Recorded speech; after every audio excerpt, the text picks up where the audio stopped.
Some of you may have seen this interview with Alex Krasuk, the promoter of Alexander Usyk. And it's very interesting because he revealed that this agreement in place where anybody who pulls out of the Usyk-Fury fight from this juncture has to forfeit $10 million was actually proposed by Usyk's team. It wasn't something that Turki Al-Sheikh came up with. It certainly wasn't something that Fury or his team came up with. It was Usyk's team who came up with that idea. Obviously, this speaks to the fact that Usyk and his team don't trust Tyson Fury. They've been messed about by him and his team for the past 2 years, never mind the past few months in the run-up to the proposed February date or the actual signed February date. No, 2 years is how long Usyk has been dealing with Tyson Fury's shenanigans and nonsense. And so he's absolutely had it up to his neck. So he says, look, if Fury pulls out again, he has to compensate me to the tune of $10 million for my time and my effort. And you know what? That is actually generous as far as I'm concerned from Alexander Usyk. Now, the interviewer asked Krasuk whether it's a two-way thing, whether if Usyk pulls out, he has to pay $10 million as well. And he seemed to indicate that that would be the case also. But presumably, there's no way that he'd be able to get Tyson Fury to agree to it if it wasn't a two-way thing. And again, that's generous from Team Usyk because they're not the ones who have been messing Tyson Fury about, wasting months and months and months of his career. And I do have to laugh at all these Fury fanboys who always tried to make out as though it was Usyk who never wanted to fight. Who on earth would threaten somebody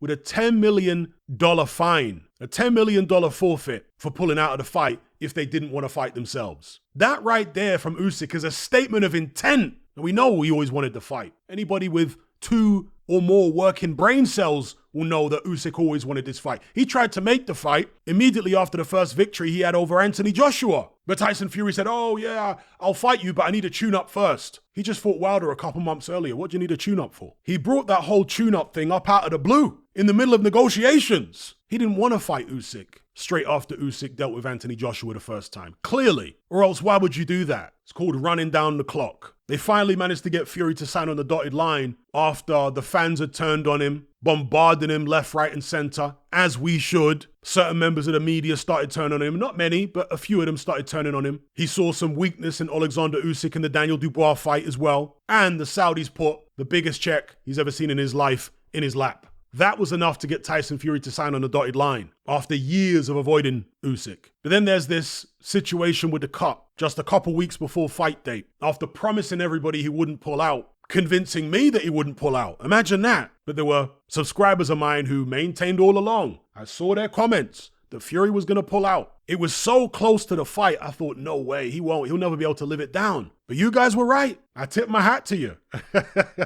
You read the situation better than me. Now, with that being said, this cut, there's a lot of suspicion surrounding it. Was it a genuine injury? Was it self-inflicted? Again, to reiterate what I've said in previous videos, I'm not saying that that's what Tyson Fury did, but knowing how deceitful he is and considering how apparently desperate he seems to be, he's the one fighter who I can't put it past. Again, maybe it's genuine and it's just a random, unlikely coincidence, or maybe there's something else going on. As some people have suggested, perhaps he was having a really bad camp and felt like he needed more time. Now, the counter to that would be, why not just pull out with a shoulder injury? Claim that you've hurt your rotator cuff or something, because you're going to need to produce evidence. That's why. And Fury had promised all along he wasn't going to pull out. There was so much pressure on him to go ahead. So I can see motive for him doing it. Again, not saying he did, but I can see motive for it. Alex Krasuk and Egis Klimas are still very suspicious. Fury released some photos of the headgear he was wearing during the spar and there's blood stains on it. But Krasuk is not convinced that that spar is where the cut originated. He seems to infer that Fury was cut prior to that. And the guy who Fury was sparring revealed something very interesting because he did an interview several days ago. He said that they'd been sparring in the evening leading up to that particular session, as you would expect because the fight is going to be in the evening. And so it was the morning time and he was having breakfast. He was still kind of tired and sore from the sparring and the training the previous day. He was expecting to spar again later on in the evening. But all of a sudden, a member of Team Fury comes in and says, get your stuff ready, we're sparring in 20 minutes or 30 minutes. And so the sparring partner's thinking, what? We spar in the evening. Why all of a sudden are you switching it up and we're sparring in the morning? Well, early on, like, what's that all about? Giving us very little notice. Strange. So they went ahead and did the sparring. A few rounds in, Fury turns around and says, oh, I'm cut.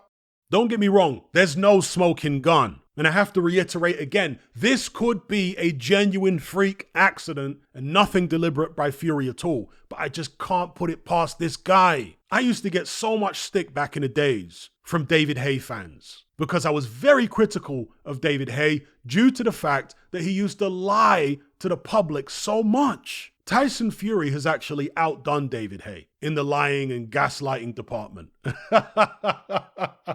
And I didn't think that was possible, but Tyson Fury's done it. The guy couldn't lie straight in bed, literally. So go have a watch of the interview with Alex Krasuk. Let me know what you think about it, revealing that this agreement of the $10 million forfeit for anybody who pulls out was proposed by Team Usyk. And let me know what you think about the cut situation. At the end of the day, we'll probably never find out one way or the other, whether it was just a genuine, unlikely freak accident, the boy who cried wolf type situation, or whether it was an audacious act by a desperate man. Not that Fury necessarily wanted to get out of the fight completely, perhaps he just wanted to delay it. Who knows? Let me know what you think in the comments.